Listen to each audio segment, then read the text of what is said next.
Hello दोस्तों, आपका स्वागत है हमारे यूट्यूब चैनल पर। तो आज हम लोग पढ़ने वाले हैं क्लास 10th के सेकेंड नंबर चैप्टर, जिसका नाम है प्रकाश का अपवर्तन।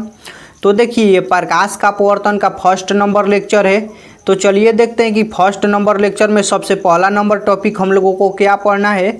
तो देखिए, इस लेक्चर में पहला नंबर टॉपिक हम लोगों को पढ़ना है प्रकाश का अपवर्तन। इसे इंग्लिश में हम लोग रिफ्रैक्शन ऑफ लाइट बोलते हैं। तो सबसे पहले इसका हम लोग परिभाषा देखेंगे, उसके बाद इस परिभाषा को हम आपको समझा देंगे। तो चलिए देखते हैं कि इसका परिभाषा क्या दिया हुआ है। तो देखिए, इसका परिभाषा दिया हुआ है, प्रकाश की किरण के एक पारदर्शी माध्यम से दूसरे पारदर्शी माध्यम में जाने पर दिशा परिवर्तन की क्रिया को प्रकाश का अपवर्तन कहते हैं।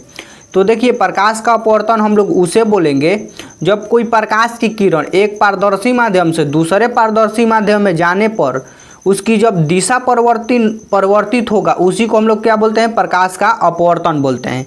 जैसे में कि आप लोग कभी देखे होंगे कि हम लोग पानी में जब टॉर्च बारते हैं तो वो पानी के सतह से उसकी किरण टकराकर परिवर्तित हो जाती है। तो उस परिवर्तन को ही हम लोग क्या बोलते हैं, प्रकाश का अपवर्तन बोलते हैं।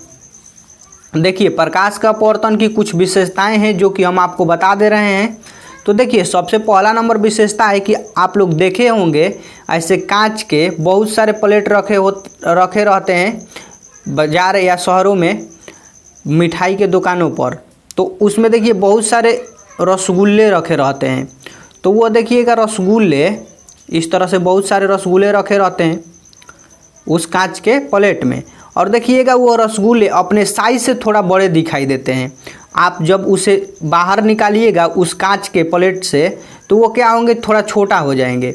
इसका कारण है प्रकाश का अपवर्तन, क्योंकि ये प्रकाश के अपवर्तन के ही कारण अपने साइज से थोड़े बड़े दिखाई देते हैं। इसलिए दिखाई देते हैं कि जब वायु से प्रकाश कांच में प्रवेश करता है तो उसका थोड़ा दिशा परिवर्तित होता है। जब दिशा परिवर्तित होगा तो मिठाई यहाँ पर है, तो अब आपको इधर थोड़ा और बड़ा हो जाएगा। तो थोड़ा सा बड़ा होगा तो वो क्या होगा, मीठा जो रसगुल्ला है वो अपने साइज से थोड़ा क्या होगा, बड़ा दिखाई देगा। या आप लोग को एक और उदाहरण हम आपको देकर समझाते हैं। जैसे कि आप एक गिलास ले लीजिएगा कांच का, इसमें बहुत सारे पानी भरे हुए हैं, मतलब कि पानी भरा हुआ है, और इसमें एक पेंसिल डालिएगा। आप लोग घर पर ये प्रक्रिया कर भी देख सकते हैं। पेंसिल डालिएगा तो ये पेंसिल अपने साइज से थोड़ा मोटा दिखाई देता है। इसलिए दिखाई देता है कि वो प्रकाश का अपवर्तन होता है, इसी कारण वो पेंसिल अपने साइज से थोड़ा मोटा दिखाई देता है। या एक बाल्टी ले लीजिए, बाल्टी में देखिएगा पानी भरा रहता है, और पानी भरे रहने के कारण वो प्रकाश के अपवर्तन के कारण ही उसका थोड़ा पेंदी, ये जो है ना पेंदी नीचे का, ये थोड़ा उठा हुआ दिखाई देता है। तो उसका कारण भी क्या है, प्रकाश का अपवर्तन। ये ऑब्जेक्टिव में कभी कभी क्वेश्चन पूछ देता है, इसलिए हम आपको बता दिए। तो अब इसके बाद के टॉपिक देखते हैं। इसका बाद का टॉपिक दिया हुआ है, एरो में लिखे हुए हैं, विभिन्न माध्यम में प्रकाश की चाल विभिन्न होती है। देखिए, विभिन्न माध्यम में प्रकाश की चाल क्या होती है, विभिन्न होती है। जैसे कि यहाँ पर पहला नंबर में हम लिखे हुए हैं एरो देकर, यहाँ पर देखिए, निर्वात में प्रकाश की चाल लगभग 3 लाख किलोमीटर प्रति सेकेंड से चलती है। निर्वात में प्रकाश कितनी चाल से चलती है, 3 लाख किलोमीटर प्रति सेकेंड। मतलब कि 1 सेकेंड में कितना दूर चली जाएगी, 3 लाख किलोमीटर। सोच लीजिए कितना तेज चलती है। और आपको हम बता दें कि निर्वात में ही प्रकाश सबसे तेज चलती है। कभी कभी क्वेश्चन ऑब्जेक्टिव में पूछ देता है कि प्रकाश सबसे तेज किस में चलती है, उसमें ऑप्शन दे देगा आपको कि वायु, कांच, पानी और एक निर्वात देगा। तो आपको क्या ऑप्शन मारना होगा, निर्वात मारना होगा।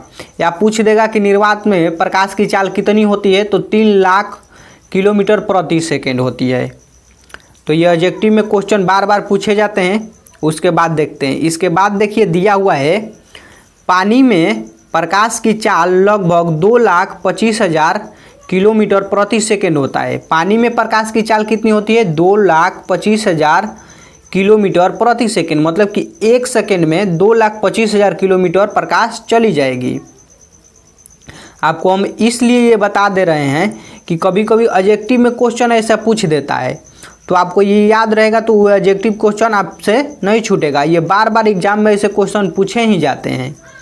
तो अब इसका अगला नंबर टॉपिक देखते हैं। इसका अगला नंबर टॉपिक दिया है, कांच में प्रकाश की चाल लगभग 2 लाख प्रति सेकंड होती है, मतलब कि 2 लाख किलोमीटर प्रति सेकंड। किलोमीटर छूट गया है।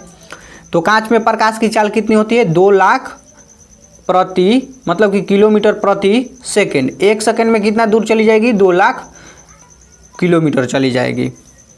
तो अब इसका बाद का टॉपिक देखते हैं। इसका बाद का टॉपिक दिया हुआ है, देखिए एरो में लिखे हुए हैं, जिस माध्यम का प्रकाशीय घनत्व जितना ही अधिक होता है उससे प्रकाश की चाल उतना ही कम होती है।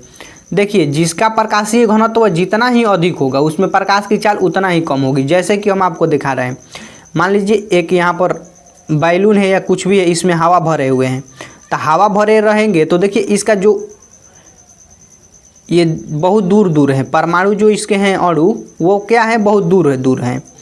एक कांच का प्लेट ले लीजिए, कांच का प्लेट में बहुत छोटे रहेंगे, इसके अणु क्या होंगे? बहुत छोटे रहेंगे। तो इसका घनत्व क्या है? प्रकाशीय घनत्व बहुत ज़्यादा है। इसके कारण इसके तुलना में इसमें प्रकाश क्या होगा? बहुत धीमी गति से चलेगा, और इसमें क्या होगा? प्रकाश बहुत तेज़ी से चलेगा उसके तुलना में। तो यही होता है प्रकाशीय घनत्व। तो आज इस वीडियो में हम लोग इतना तक ही टॉपिक को कवर करेंगे। अगले वीडियो में इसके बाद के टॉपिक को हम लोग कवर करेंगे। आप जाकर अपने बुक में NCERT या भारतीय भवन किसी बुक में आप मिला लीजिएगा। टॉपिक एकदम टॉपिक बाई टॉपिक पढ़ाया जा रहा है। अगर आप प्रकाश के परिवर्तन का वीडियो नहीं देखें तो जाकर ज़रूर देख लीजिएगा। इस वीडियो के डिस्क्रिप्शन में उसका भी लिंक दिया हुआ है।